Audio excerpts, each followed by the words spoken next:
Welkom bij deel 2 van de eerste 5 lessen voor mensen die super nieuw zijn met Blender. Heb je het eerste deel gemist? Klik dan op de link bovenaan deze video of kijk op mijn kanaal. En zoals altijd, ik heb hier een kleine display dat laat zien welke toetsenbord of muisknoppen ik gebruik. Mocht je wat missen, dan kun je dat hier terugzien. In dit geval druk ik mijn muiswiel in zodat ik uit mijn camera ga en zoom ik een beetje in op ons gebouwtje die we de laatste keer hebben gemaakt. Nou, voordat we details gaan toevoegen zoals een deur, raam, hoekstenen van de muur, gaan we nog eerst één mod toevoegen die iets meer details geeft voor onze gebouw. Nu kun je zien als ik inzoom dat de hoeken en strepen gewoon heel erg scherp zijn. En als je om je heen kijkt, alle randjes zijn niet scherp, maar een klein beetje rond. Kunnen we heel simpel doen door ons gebouwtje aan te klikken. Klikken op dit sleuteltje hier voor mods, over deze lijst. En alles wat je hoeft te doen is op bevel te drukken. Nu ga ik eventjes iets gemakkelijker maken. Ik druk op numpad 1 voor het vooraanzicht. En zoom ik even in op een hoekje hier. En nu kun je zien dat een hoekje hier afgerond is. Of iets meer afgerond. Nu kun je dat ook zien aan het icoontje hier. Je hebt een dikke lijn en een dunne lijn. De dunne lijn is voordat we deze mod hebben toegevoegd. En de dikke lijn laat zien wat het nu is. In dit geval met een hoekje eraf. En zo kun je zien dat overal een hoekje eraf is. Dit is natuurlijk ook mooier voor de reflectie. Nu is het zo dat je het helemaal gek kan maken. Of juist heel erg dun. In dit geval laat ik het op punt 1. Die vind ik mooi zat. Nu, voordat we de deur erin gaan zetten, moeten we een klein beetje diepte geven. Want als we onze deur erin zetten, kun je misschien net door het kiertje naar binnen kijken. En dan ziet het er heel erg raar uit. Dus in dit geval druk ik mijn muisknop even in om naar de zijkant te gaan. En mijn shift ook, zodat ik kan bewegen. Gaan we naar edit mode met tab. Deselecteer ik met alt A of klik in een leeg veldje. En zoomen we even in. Nu is het zo dat als we alt ingedrukt houden en een streepje aanklikken zoals we dat de laatste keer geleerd hebben. Zie je dat er heel veel onnodige dingen ook hier geselecteerd worden. Dus in dit geval doen we het even met de hand. Alt A om te deselecteren. Dan klik ik op het puntje, hou ik shift ingedrukt omdat ik meerdere puntjes wil selecteren. Klik ik op al deze puntjes aan de rand van de deur en er zit er eentje verstopt. Dus ik draai even en klik ik ook deze aan. Goed, nu gaan we er bovenaan zicht en nu kun je niet veel zien als we dat op E zouden drukken waar we heen gaan. We kunnen als we op Z drukken naar een andere modus gaan. Nou, deze twee modus boven en beneden gaan we even niet over hebben. Dit is wat we nu zien en dit is wat we willen. Dus als we hierop klikken, kunnen we nog meer er doorheen kijken. Als ik nu op E druk, op Grieks I, en ik hou Ctrl ingedrukt, kun je het naar binnen verplaatsen. En zie je meer wat je doet. Gaan we naar de zijkant toe, of naar de voorkant in dit geval, kun je zien dat we diepte hebben gegeven. Druk op Z, druk op Solid, en nu zijn we weer terug waar we waren gebleven. In dit geval deselecteren met Alt A of klik in een leeg veldje. Wat we nu gaan doen is, we gaan de helft van de deur selecteren. We gaan 2 deuren maken. Hou shift ingedrukt, klik op deze puntjes hier al tot aan de helft van de deur. Nu drukken we op shift D om deze streep te kopiëren en drukken op escape om los te laten. Nu gaan we dit in een aparte object maken. Dat doen we door op P te drukken en klikken we op selectie. Als we nu uit edit mode gaan, zie je dat we een donker oranje streep hebben en een licht oranje streep. Nu is het zo, als je meerdere objecten hebt geselecteerd, de laatste object die je selecteert zal licht oranje zijn en de rest zal allemaal donker oranje zijn. Voordat we verder gaan, willen we natuurlijk als we onze collectie openen en waar we in alles hebben, willen we natuurlijk even wat namen geven, zodat we niet verward raken met alle spullen die we hebben. In dit geval klik ik in een leeg veldje, klik ik op ons gebouw. En er is een reden waarom je ook dit moet doen, behalve dan zien welke objecten het zijn. We noemen dit gebouw. En nu drukken we op deze hier, waarbij automatisch dit ding geselecteerd wordt. Deze noemen we deur, streep 1A. En dit is heel handig, want soms ben je wel eens aan het rommelen zoals ik nu doe, even expres van je kan het niet aanklikken. Je kan het hier ook aanklikken. Nu gaan we deze deur maken, maar ons gebouw zit een beetje in de weg. Zo. We drukken op dit oogje en ons gebouw is even verborgen. Nu kunnen we lekker aan de slag met de deur zonder dat het gebouw ons gezicht blokkeert. Druk ik op numpad 1, gaan we in edit mode met tab. Nu selecteren we deze 3 puntjes, drukken we op E, drukken we op X houden we Ctrl ingedrukt en zetten we het hier tot de blauwe lijn neer. Nu is het zo dat elke plaat het liefst 4 puntjes moet hebben. En als we kijken naar deze stuk hier wat we moeten maken, hebben we 1, 2, 3, 4 puntjes en kan je op F drukken om het in te vullen. En nu hebben we een stuk van onze deur. We moeten onze deur natuurlijk dikte geven, dus gaan we naar de zijaanzicht met numpad 3. Zet het beeld even een beetje goed neer. Druk ik op A om alles te selecteren. Druk ik op E. Hou ik Ctrl ingedrukt en beweeg ik het 4 blokjes opzij. Als je inzoomt kun je precies zien of die blokjes zijn. Goed, voordat we dit gaan accepteren als een deur, moet een deur natuurlijk ook een deurknop hebben of iets om aan vast te houden. In dit geval leeg veldje klikken om te deselecteren. Drukken we op Shift A. En in plaats van een plaat te gebruiken, gebruiken we nu een kubus. We spannen de kubus in. Gaan we terug naar de zijaanzicht met numpad 3. Drukken we op G om dit te kunnen verplaatsen. Hou ik Ctrl even ingedrukt. Zet ik het even hier neer, want de verder je inzoomt, des te kleiner blokjes je weer krijgt. En dit kun je een aantal keer doen. En nu kan ik niet meer verder. Dit is de totale diepte wat je kan inzoomen. Nu ik iets meer ingezoomd ben, kan ik het iets beter uitlijnen. Dus zet ik het nog eventjes 2 opzij, zodat het precies het midden is. In plaats van dat we per puntje of per zijkant opzij kunnen zetten, kunnen we het ook schalen met S. Zoals je ziet kunnen we groter en kleiner maken. Maar we kunnen er ook voor kiezen om slechts, als je bijvoorbeeld I indrukt, om het zo te schalen. Of als ik Z indrukt, om het zo te schalen. En dat kun je ook met X doen. In dit geval Z is goed genoeg. Druk op Ctrl en maken we het kleiner tot aan dit. Wat je wil doen is dat niet de hoekjes, als ik S en Z indruk, dat ze elkaar te veel raken. Want dat ziet er niet mooi uit. Maar dit is prima zat. We drukken op S, Grieks I, Ctrl ingedrukt houden en maken we 2. Dit is prima. Gaan we naar de vooraanzicht. Dan zie je dat het een beetje te groot is. Drukken we op S, drukken we op X, Ctrl ingedrukt houden, maken we het ongeveer zo. En zetten we het hier neer. Iemand die zich zorgen om maakt of het nou wel of niet goed is. Ik vind het helemaal prachtig. Goed, nu gaan we eruit. En nu is het zo, een deur heeft een scharnier, toch? Maar als ik nou die deur open wil maken, zo schuin zetten van het gebouw. Ik zet het gebouw even aan. Ik wil hem schuin zetten. Dan moet ik helemaal in edit mode moeilijk gaan doen. Alles selecteren. Druk ik op R voor rotate. En dan moet ik Z doen. En dan gaat hij niet helemaal precies bij het scharniertje. We kunnen een scharniertje heel simpel maken. Het gebouw even uit. Nu zei ik in de vorige les van we hebben puntjes. En nu komt het puntje goed tot pas. Wat we nu gaan doen. En dit is iets wat je moet, op gevoel moet doen. Ik hou mijn ogen hier geconcentreerd. Druk ik op G en Ctrl. En dan beweeg ik dit gewoon net zo lang hierheen totdat ik zie dat er een puntje op het hoekje hier zit waar de deur net zat. Heel gemakkelijk. Nu druk ik op Tab om in edit mode te gaan. Druk ik op A om zeker te weten dat alles geselecteerd is. Druk ik op G, hou ik mijn Ctrl ingedrukt en beweeg ik de deur hier naartoe. Als ik nu uit edit mode ga en ik druk het gebouw weer even erbij. En ik druk op R van rotate en in dit geval druk ik op Z zodat het van boven naar beneden pas zit. Dan zie je nu dat de deur een scharniertje heeft. Heel erg handig. Goed, nu moeten we nog de andere deur hebben. En dat is ook de reden waarom we aan de andere kant een deurknop willen hebben. Want we kunnen nu simpel het gebouwtje wegklikken. Gaan we naar boven aanzicht met numpad 7. Nu drukken we op Shift D om dit te kopiëren. Houden we op de grid, zetten we hem hier neer.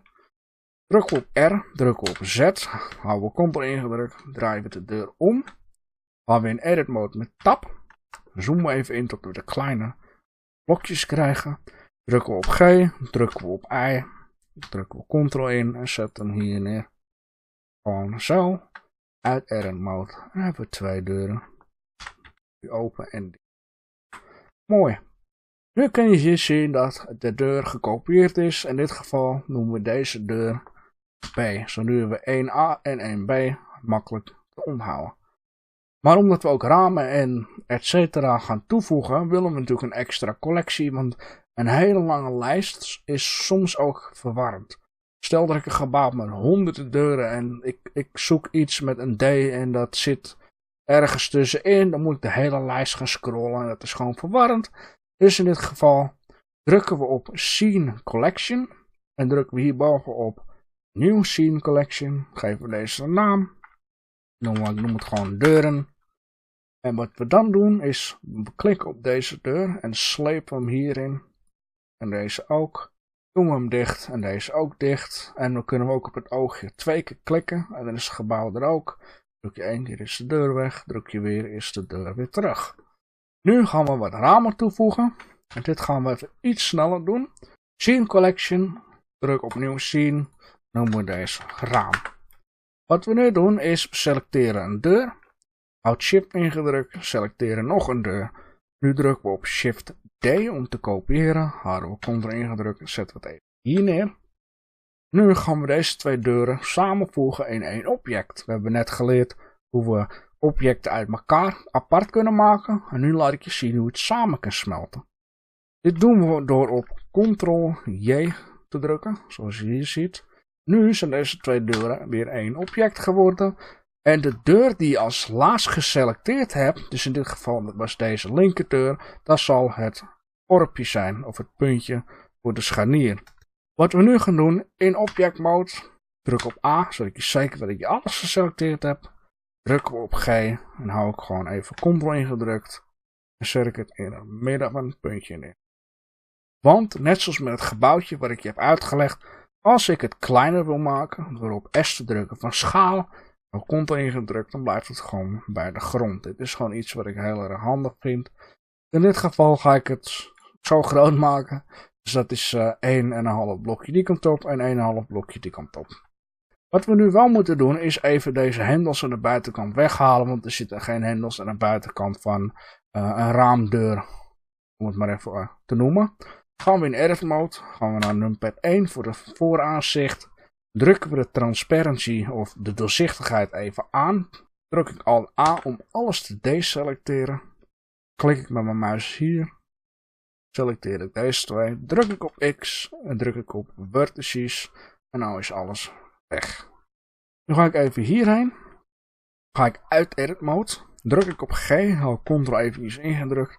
En zet ik mijn raam voor nu eventjes hier neer. Want ik weet nog niet 100% de positie. Want we gaan nog stenen decoraties aan de zijkant maken en aan de bovenkant. Dus we moeten misschien dit nog even verplaatsen. En in dit geval wat we wel kunnen doen is nog een keer Shift D drukken. En een raam hier neerzetten. Mocht het nou niet helemaal duidelijk zijn, dan kunnen we altijd nog eventjes wireframe doen. En dan zie ik gelijk dat ik het niet goed heb neergezet. Druk ik op G, Ctrl ingedrukt houden. En nu moet het goed zijn. Nou, voordat we verder gaan zie je dat onze raam een beetje glitchy texture heeft.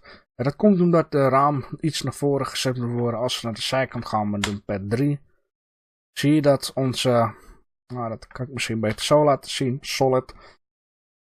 Een sperrentje uitzetten. Nu kun je zien dat onze raam, de voorkant precies gelijk is met de muur. Dus klik ik op beide ramen. Als je per ongeluk ook het gebouw hebt geselecteerd, kun je ook op B drukken. Nou, je Shift ingedrukt om te deselecteren. Zijaanzicht. Wat we nu kunnen doen, heel simpel, is gewoon de raam naar voren zetten, want we hebben de scharnier toch niet nodig. En ik zet hem toch zo neer, zodat het niet te dik is. En met numpad 1 van de vooraanzicht kun je zien dat het niet meer glitchy is. Goed, nu gaan we eerst de hoekstenen maken, voordat we de ramen definitief gaan vastzetten. Dat gaan we heel simpel doen. We drukken Shift A en spannen in een kubus. Gaan we gelijk in Edit Mode, schuiven we even opzij. Drukken op G, Ctrl ingedrukt houden zodat het op de grid blijft. En wat ik nu zelf het gemakkelijkste vind, is op S te drukken, Ctrl en dan 1 tikje groter te maken. Omdat als ik uitzoom, dan zit hij net buiten het lijntje van de kubus. Dus het maakt niet uit of ik hem nou hier neerzet, je zult precies zien dat hij altijd eentje buiten de muur blijft. Dat is heel erg handig. In dit geval zijaanzicht. Moet ik hem ook eventjes hier neerzetten. En nu hebben we onze eerste kubus. Spannen we even nog een kubus in. Nieuwe. Zetten we deze ook eventjes hier neer. Nu doen we het even anders. Ik ga hem precies zo neerzetten. Eentje opzij. Dat die van elk randje van deze kubus, dat die 5 kleine kubussen er vanaf staat. Dit is wat gemakkelijker, want als ik nou op S en Ctrl ingedrukt houd, en kleiner maakt, zie je nu dat hij precies 1 kubus groot is. Doe ik hem nu opzij, valt hij precies buiten het randje. Ik hoop dat je begrijpt wat ik hier doe.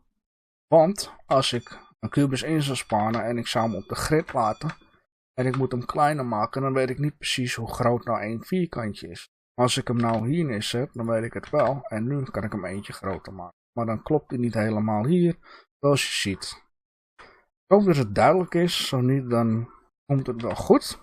Ik druk op G, druk op Ctrl, dus zet ik hem hier neer. Dan zie je dat hij precies buiten de muur valt. Met deze hier, druk op een zijaanzicht met numpad 3. Druk op G, Ctrl. Druk hem hier neer, moet ik hem nog wel eventjes goed zetten. Net buiten de muur valt. Dat kunnen we niet goed zien omdat de ramen in het zicht zit. Maar we kunnen wel van de bovenkant goed zien dat hij nu buiten de muur valt. Als we nu de transparency uitzetten en even Alt-A indrukken, dan zie je gewoon dat hij nu goed zit. Ondanks van de zijaanzicht dat de ramen ervoor zitten. Met transparency aan, selecteren we deze kubus, drukken op Shift D om te kopiëren, houden we Ctrl ingedrukt en zetten we deze hierboven neer. Deselecteer, selecteer, Shift D, Ctrl ingedrukt houden, zetten we deze boven neer. Als we nu uit Edit Mode gaan en we zetten de transparency uit, klikken we in een leeg veld, zien we nu dat we decoratie aan de muur hebben toegevoegd. Wat we nu gaan doen is, we doen dit op alle hoeken, maar zoals we eerder geleerd hebben, kunnen we het beste van een spiegel gebruiken. En we klikken even op collectie. En dan moeten we zorgen dat die steen die we net gebruikt hebben, in de algemene collectie zit. En dat we de ramen, die zitten waarschijnlijk in de deur, moeten we even hier neerzetten. Deze ook in de raam neerzetten. Dan moeten we deze gewoon even raam 1, raam 2. Zoals je nu ziet, je krijgt steeds meer namen en dat wordt gewoon verwarrend. Dit is de kubus van de hoeksteen, dus die noemen we gewoon hoeksteen. En dan gaan we naar deze sleutel hier, naar het tapje sleutel, modifier. En gebruiken een spiegel en doen we Griekse ei ook aanzetten en zie je dat we alle hoeken decoratie hebben. Nu moeten we alleen, wat we eerder hebben toegevoegd om de randjes even mooier te maken, een bevel aanklikken. En nu is het altijd zo dat een spiegel altijd bovenaan moet. Je kan dingen verplaatsen met dit hier al. En je kan het hiermee openen en dicht maken. Een spiegel moet altijd bovenaan. En ik laat je even heel kort een voorbeeldje zien waarom. Ik ga het heel snel doen. Ik span even een plaat in. Die zet ik hier neer. Ga ik naar Edit Mode. Zet ik hem opzij. Pak ik een Subdivision. De Subdivision maakt alles rond. Nou, als ik nu een spiegel toevoeg, zal die het als tweede neerzetten. En nu kun je zien dat hij maakt eerst alles rond en dan pas spiegelt hij het. Maar ik wil dat andersom hebben. Ik wil dat het aan elkaar zit. Dus eerst spiegelen en dan rond maken. Ik hoop dat het duidelijk is. En gewoon zo klikken. Spiegel als tweede, spiegel als eerste. Dat wil ik gewoon even kort laten zien. Soms is het heel duidelijk wanneer een spiegel als tweede is en soms niet. Wat er dan fout is. Nou, voordat we verder gaan, kan ik je eigenlijk al laten zien dat we de hoekstenen even andersom moeten doen. Want stel nou, ik selecteer deze hoeksteen en ik zet hem hier neer. Dan komt het niet helemaal lekker uit met die hoek hier al. Dus wat ik even moet doen, en dit is een foutje aan mijn kant. Maar dat is dingen die waar je gewend aan raakt. Want je moet steeds dingen veranderen totdat het klopt. Het eerste kleine, dan een grote, dan een kleine en weer een grote. Dus als ik nu een kleine pak. Ik kopieer hem met Shift D. Ik hou Ctrl ingedrukt en nu kan ik hem hier neerzetten. Komt het wat beter uit. Om iets beter te kunnen zien, druk ik op Z. Zet ik hem op wireframe. En zet ik deze eventjes hier neer. Nu kan ik de kubus ernaast kopiëren. Shift D. Zet ik hem hier neer. Selecteer ik deze kleine hier. Zo. Dus selecteer ik deze. Kopiëren. Zet ik hem hier neer. En nu kun je meteen zien dat we iets te ver zijn gegaan. Dus moeten we dit eventjes selecteren. En dan er even terugzetten tot de helft. Inzoomen. Zo. Maar, gaan we weer naar solid mode met Z. Nu hebben we weer een extra plaat. Ik zal even het gebouw uitzetten. Transparency even uitzetten. Als ik de spiegel nu uitzet, zie je die platen. Maar in plaats van dat we op X drukken en al die faces drukken, is hij weg. Kunnen we ook nog iets anders doen. Stel nou je hebt meerdere objecten. Wat je ook kunt doen, is je drukt gewoon op E, zet hem hier neer, druk op X en vertices is hij eigenlijk ook weg. Drukken de spiegel weer aan, gaan we uit edit mode, zetten het gebouw weer aan. En dan hebben we onze hoeksteentjes. Nu moeten we alleen nog even hetzelfde doen aan deze kant, is niet zo heel veel werk. We gaan naar numpad 3 voor de zijkant. Gaan we in edit mode, drukken we transparency aan en dan moet je heel even rekening houden met dat je niet deze selecteert. Want als ik dit doe, selecteert hij alles erachter. Dus we selecteren straks deze. Druk ik op Z, wireframe mode, kopieer ik deze met Shift D, hou Ctrl ingedrukt. Druk deze hier neer. Selecteer ik deze. Soms, misschien dat het je opvalt, maar heel soms druk ik ook wel eens op B. Dit is het oude manier vroeger van iets selecteren. Vroeger kon je niet in Blender, het is voor Blender 2.8, kon je niet gewoon in een leeg veldje klikken om het te selecteren. Dus daarom ben ik eigenlijk nog gewend. Je kan ook op B drukken om te selecteren. Of je kan dan in dit geval nieuwe Blender in een leeg veldje klikken. Dus sorry als het soms verwarrend is. Druk op Shift D, Ctrl ingedrukt houden en zetten we deze hier neer. Nu kunnen we deze gebruiken. Shift D, hier neer. Shift D, hier neer. Dat is eentje te ver. Terugzetten. Selecteren we deze puntjes. G, Ctrl, zetten we hier neer. Drukken we op Z, drukken we op Solid. Gaan we uit edit mode. Het zijn heel veel stappen af en toe. En dan drukken we transparency weer uit. Nu zien we dat de steentjes er doorheen steken. Dat gaan we heel simpel oplossen. We gaan naar de bovenaan zichtbaar numpad 7. Dan kunnen we hier de hoekstenen aanklikken. Gaan we in edit mode met tab. Zetten we transparency even aan. Druk ik Alt A, zodat ik zeker weet dat ik alles gedeselecteerd heb. En selecteer ik nu deze hier. Dat zoom ik even in, totdat ik kleine vierkantjes zie. Druk ik op G, druk ik op X, hou Ctrl ingedrukt, doe ik 1, 2, 3 naar binnen toe. En doe ik hetzelfde aan deze kant. Selecteer ik deze. Druk op G, dit keer op Griekse I. Ctrl ingedrukt houden. 1, 2, 3. Dan zal dit nou heel raar uitzien, maar dat maakt niet uit. Want we zijn toch klaar met het. Goed, zet ik transparency eruit. En alles ziet er goed uit. Nu weten we waar de stenen staan. En nu kunnen we beter bepalen waar we onze ramen willen. Dus ik selecteer allebei de ramen. Druk ik even op numpad 1 voor het vooraanzicht op het grid. En wat ik nu wil doen is eigenlijk de bovenkant van het raam aan de bovenkant van de deur hebben. Dus ik druk op Z, wireframe. En nu kan ik zien dat is deze streep hier. Druk ik op G, druk ik op Z van boven naar beneden. Ctrl ingedrukt. En zet ik hem hier neer. Zoom we uit. Druk ik op Z, ga ik naar solid mode. En daar hebben we onze ramen perfect geplaatst. Om de rest van het gebouw ook ramen te geven. Het eerste wat we gaan doen is we selecteren deze raam. Houden Shift ingedrukt en selecteren we deze raam. Nu voegen we ze samen. Dat kun je doen met Ctrl J, zoals we eerder hebben gedaan, de deuren. Wat we nu willen doen is het middenorp naar het midden van onze raster brengen. Om te zorgen dat deze puntje naar het midden gaat, hier hebben we dat rare ding. Dit is om spullen in te spannen of om objecten er naartoe te spannen. In dit geval, om te weten of dit precies in het midden zit, kan je op Shift S drukken. En drukken we op Cursor to World Origin. Dit heet een cursor hier. En de World Origin is altijd het midden van het raster. Als ik hierop druk, dan zal die waarschijnlijk blijven staan. Maar je kan dit ding ook verplaatsen. Als ik Shift ingedrukt hou en de rechter muisknop gebruik, zie je dat ik hem kan verplaatsen. Wil ik hem weer terug hebben, druk ik op Shift S, Cursor to World Origin en gaat hij terug. Nu kunnen we ook dit object of hetgene wat we hebben geselecteerd hier naartoe brengen. Dus als we op Shift S drukken, staat hier Selection to Cursor. Wat dit is, Selection, wat we geselecteerd hebben. De cursor is dat ding hier, dus doen we zo. Is het precies 100% naar het midden verplaatst. Hoef alleen even in edit mode te gaan.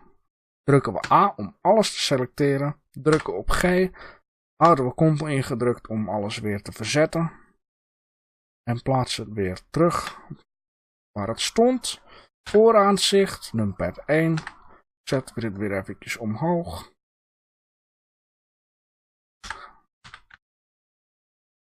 Deze manier, helemaal perfect. Zijaanzicht. Controleren. G, I, control. Perfect. Dus nu is alles precies waar het hoort. Want, als ik eventjes solid mode ga, wat ik nu ook kan doen in plaats van het te spiegelen. Want spiegelen werkt niet 100%, want ik wil aan de achterkant ook een raam in het midden hebben en er zit hier een deur. Ik ga deze twee ramen kopiëren met Shift D. Even op Escape om het te laten staan. Ik ga het roteren met R, Z, Ctrl ingedrukt houden, zet ik het even aan de achterkant neer. Vervolgens selecteer ik de eerste paar ramen. Dus nu hebben we 4 ramen geselecteerd. Gaan we weer naar de bovenkant. Shift D om te kopiëren. Escape om te laten staan. R, Z, Ctrl ingedrukt houden. En nu zet ik deze hier neer. En nu hebben we ramen aan alle kanten. We kunnen dit even goed in één object zetten. Selecteer deze raam. En selecteer ik deze raam. En nu zie je dat de laatste die we geselecteerd hebben licht oranje is. En de rest is donker oranje. Drukken we op Ctrl J, wat we eerder met de deur hebben gedaan. En nu aan alle ramen in één object. Dus nu hoeven we alleen nog de achterkant te doen. We gaan de achterkant doen via de voorkant. Drukken Transparency aan. Selecteren de raam. En natuurlijk hebben we deze ook. We willen alleen die. Dus wat we kunnen doen, druk op B. Shift ingedrukt. Deselecteer deze raam. En van de vooraanzicht drukken we op Shift D om te kopiëren. Drukken we op X om het vast te zetten naar links en rechts. Houden we Ctrl ingedrukt. En zetten we deze hier neer. Als ik dan uit Edit Mode ga en de Transparency uitzet, kun je zien dat we een raam aan de achterkant hebben. Nu moeten we het ook even aan de zijkant doen. Numpad 3. Klik op de raam. Edit Mode. Transparency. Alt A om alles te deselecteren. Selecteer deze raam. Shift D. Griekse I. Ctrl. En zetten we deze ook hier neer. Ga maar Edit Mode. Zet de Transparency uit. En nu zie je dat we overal onze raam hebben. En het laatste wat we even heel snel gaan doen is even een vlag maken. Dus we spannen een cube in. Cubes. En die zetten we even omhoog. Dus G, Z. Ctrl ingedrukt houden. En als het goed is, dan zit onze grond op deze hoogte. Ja, zit op deze hoogte prima. We kunnen dit ook controleren door op Z ingedrukt te houden en naar wireframe te gaan. Dan zul je zien dat de grond hier zit. Vergis je niet met dit hier, want dat komt omdat we een bevel aan hebben. Als ik nu naar solid mode ga en inzoom, kun je zien dat we hier dat randje hebben. Dat is wat je ziet. In dit geval ga ik toch nog naar wireframe. Ga ik naar edit mode, druk ik op S, want dit is een beetje te groot. Ctrl ingedrukt. En maak ik het 4 kleine vierkantjes groot. Ongeveer deze grootte. Ga ik naar de vooraanzicht. Wat ik nu ga doen is, ik selecteer deze puntjes hier. Die breng ik gewoon eventjes helemaal omhoog tot aan hier. Druk ik op E. Ctrl ingedrukt houden, zet ik deze hier neer. Druk ik op E en zet ik het ongeveer hier neer. Nu hebben we onze paal van de vlag. Nu ga ik je iets nieuws leren. We gaan naar de zijaanzicht met numpad 3. En ik ga eventjes uit wireframe mode naar solid mode. We gaan extra lijntjes toevoegen zonder dat je deze streep terug hoeft te brengen. Dan op E moet drukken, dan nog een keer op E enzovoort. Het enige wat we gaan doen, ik zoom heel even in. We drukken op Ctrl R. En als ik met mijn muis naar een rand beweeg, in dit geval deze rand, zie je een gele lijn. Dat kan ook als ik naar deze rand beweeg. Als ik nu klik, zie je dat we een extra lijn hebben toegevoegd. Nu zet ik deze lijn helemaal tegen de rand aan. Druk ik hem, zodat hij vast staat. Druk ik op G, druk ik op I. En zet ik hem in het midden neer van deze kubus. Nu doe ik dat nog een keer. Ctrl R voor een streepje. Maar ik laat hem niet hier staan. Want als ik nu inzoom, staat hij niet helemaal lekker op de grid. Hij zit in het midden van de kubus. Dus als ik nu op G en I druk en ik probeer hem in de grid te zetten, lukt het niet.